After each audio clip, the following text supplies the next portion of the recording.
Hey guys, so on this episode, we continue the chat that we had last time about whether or not you should trade your Challenger RT in for the 6.4 liter Scat Pack, or if you should modify that 5.7 to give you similar performance to that 392.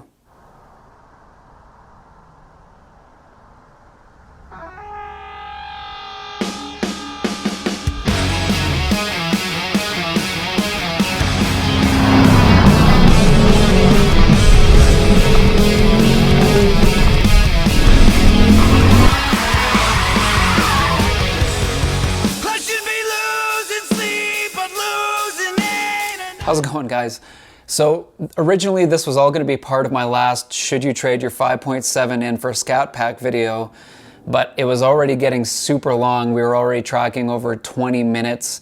So I decided to cut a bunch of stuff out just to get it down, because there's no point making it like the same length as a feature film just talking about mods, although let's be honest, we probably could. So today on the video, we are going to talk about stuff that we didn't get a chance to cover last video, including all of our forced induction and Nitrous, because hey man, Nitrous is awesome. Now that being said, I don't want to go over the trade in my car for a Scat Pack numbers that we crunched at the start of last video. If you want to see those numbers, you can definitely check out the video below, but I think we figured out that it was $33,000 difference if I bought a new Scat Pack, selling my car and getting a new Scat Pack, and it was $12,000 difference if I went out and sold my car and bought a used Scat Pack or a used 392 car. So that's what we had to play with for mods, sort of. So that was kind of our baseline. If you're spending more than that on mods, then you probably might as well just get the Scat Pack, unless it's a project car for you, it's a fun hobby, and you're really attached to the car. Nothing wrong with that either. Really guys, like I said last video, you absolutely can't lose.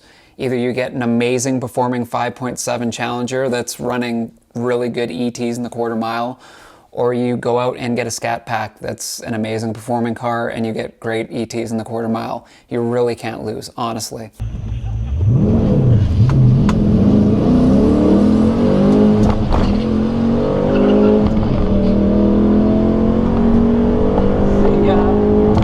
Now that is not the only route that we can take in trying to increase the performance of your 5.7 so that you can keep up with or surpass the Scat Pack level of performance on your car.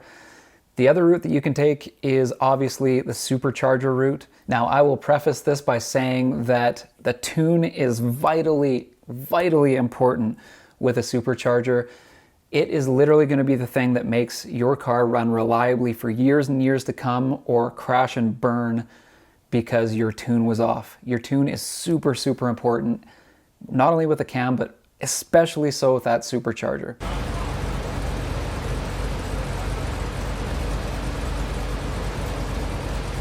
Okay, for superchargers, there's definitely two main brands that I would recommend, especially for their reliability and the performance that they offer. I mean, everything on this list is built for longevity and reliability of your car in mind. So first up is my personal favorite. Now, I'm not saying I'm not gonna go supercharger in the future, but if I was to install a supercharger, I would definitely go this route. It's the Magnuson, the TVS 2300 kit that they have. It runs off 6 pounds of boost, super conservative, super safe. If your tune is dialed in, you will never blow up your engine on this. This kit promises 120 wheel horsepower with just 6 pounds of boost. So 120 wheel horsepower, that's gonna put you right up in Scat Pack territory, bolting it completely to a totally stock, completely out of the factory 5.7 RT Challenger. Positive displacement blowers make their power down low and through the meat of all of your power band. They will kick you so hard into the seat off the line, and they are so much fun to drive. A positive displacement blower is the same type of blower that comes in the Hellcats, and if you've ever driven a Hellcat, you know that they kick ass big time.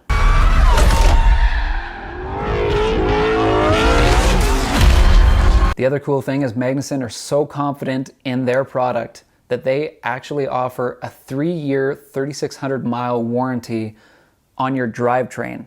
Not just the blower itself, on your drivetrain. Now, that is super confidence in your product. So for anybody like super skeptical or worried about blowing stuff up, these guys are willing to back up their product. Get the right tune, and this blower and this setup will last you reliably for years and years to come. So next up is the ProCharger. Now the ProCharger is a super popular option. You can definitely tell that just by searching supercharged 5.7 Hemi anywhere in YouTube. There is a ton of people running the ProCharger blowers, and with good reason. They make great power, and they're typically a little bit easier on your drivetrain components because it's a centrifugal supercharger. So what that means is that supercharger, it kind of looks like a turbo, sort of functions sort of the same way as a turbo, obviously without the exhaust gases, and it makes its power the more you rev your engine. So the higher up in the RPM band you are, the more power that blower is going to make. Typically they have a little bit more high-end power, not so much down low, and the power is not so evident. It's not so much a violent kick in the pants right off the line. It's more just a transparent push as your car is naturally making that power. That horsepower push is just kind of like an invisible set of hands that's just giving your car a shove as your engine is pushing you down the track. That's the best way that I can kind of compare it. Way back in the day, I did have a centrifugal blower on an old Firebird I had. That's the best way I can describe it. It's not suddenly violent and totally wild. It's just like a nice horsepower push, a little bit extra than what your engine is already offering you. So this kit goes for more than the Magnuson kit. It goes for around $7 grand, $7,200, and it promises 130 rear wheel horsepower. And if you want to see this kit in action, my brother from another mother, Mr. Modern Red Hemi, threw this kit on his car to complement his cam setup, and he's already putting down 550 horsepower to the rear wheels. Also knocking down 11 threes just on his initial test and tune, so his car's moving. It definitely makes power. Okay, now lastly guys, I want to get into talking about nitrous. Now I know it's a little bit controversial for some people, but I'm going to let you guys in on a little secret. The 5.7 Hemis love nitrous.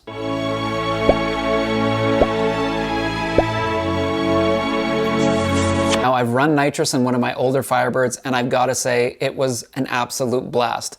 I literally loved my nitrous setup in my old car. Now I would recommend nitrous to you if you're pretty happy with how your car drives around town, your performance level on the street, just getting to and from your daily driving duties with your 5.7, but you want to go to the track, run 11s with your buddies, and only spend around $1,000 or less.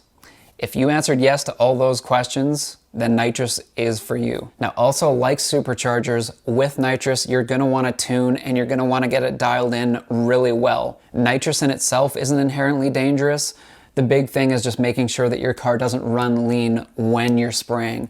So the big thing is to make sure that your tune is dialed right in for your nitrous, and you'll be able to run it reliably for probably as long as you own the car, to be honest. Now nitrous kits come with a bunch of different sized jets which flow a certain amount of rear horsepower. That's how the rating usually works on them. If it's a 100 shot, for example, usually that means that it is going to give you an extra 100 rear wheel horsepower in that shot. Now generally kits will give you a 75 to a 150 shot that you can generally run safely until you have to start upgrading your fuel system and your injectors to run properly.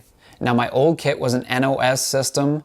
That stands for nitrous oxide systems, not NOS, like Fast and Furious would have you believe. I need NOS. I need NOS.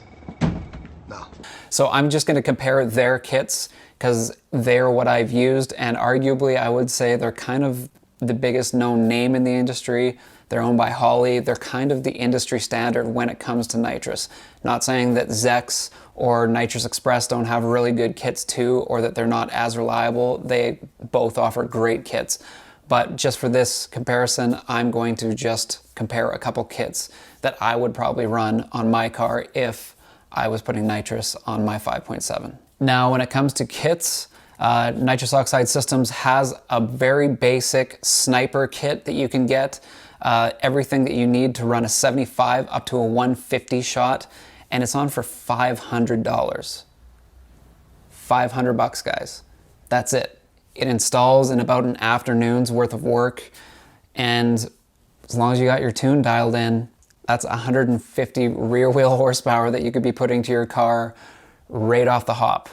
That's it. So if you're the kind of guy that uses the car to run errands during the week, stuck in crappy city traffic, but then loves to go to the track on the weekend and blast some amazing times, that price point makes it pretty tempting. Now, of course, you could always step up to the more expensive kit, the Nitrous Oxide Systems Mopar kit.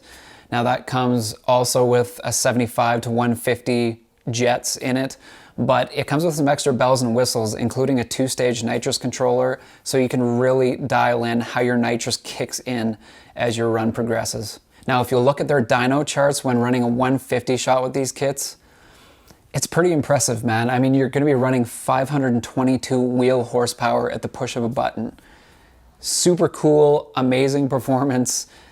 For that price, you just can't beat it. Now, I know you've only got it as long as your bottle is full, and you do have to pay probably about 100 bucks a shot to refill that bottle. That's gonna give you between 10 and 12 runs.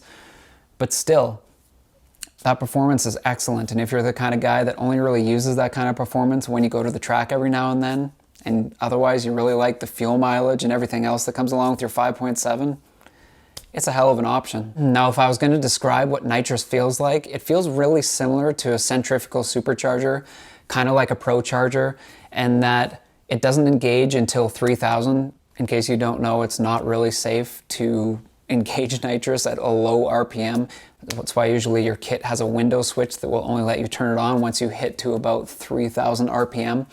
But it's got a very similar feel to a centrifugal supercharger, where it's just a real solid push, not like a violent snap of the neck sort of thing. The other thing that is really cool about nitrous that I never thought would be a thing is you can actually hear nitrous. As soon as you're spraying, you can actually very faintly hear that little hissing sound of your nitrous. Now, maybe that was because on my setup, I had the bottle mounted in the trunk and the lines came up on the driver's side, up into the engine bay and spraying into the intake. But still, I always thought that was super, super cool. Just being able to kind of hear it and then feel that real horsepower push behind it, it made it even more fun to run. Nitrous was really fun. So there you go, guys. There's a couple options for a forced induction setup for you or a nitrous setup for your car that will keep you, actually, if we're being honest with ourselves, both of those options will have you running faster than Scat Packs, like bolted to a stock Challenger anyways. So although it's a little bit more expensive right out of the gate, I mean, you're getting the performance, no nonsense. You're getting a gigantic increase in horsepower in a very safe fashion right out of the gate. So that very well could be a very smart option for some people if that's the way you choose to modify your 5.7. All right, guys, hope you enjoyed the video, and we'll catch you guys later.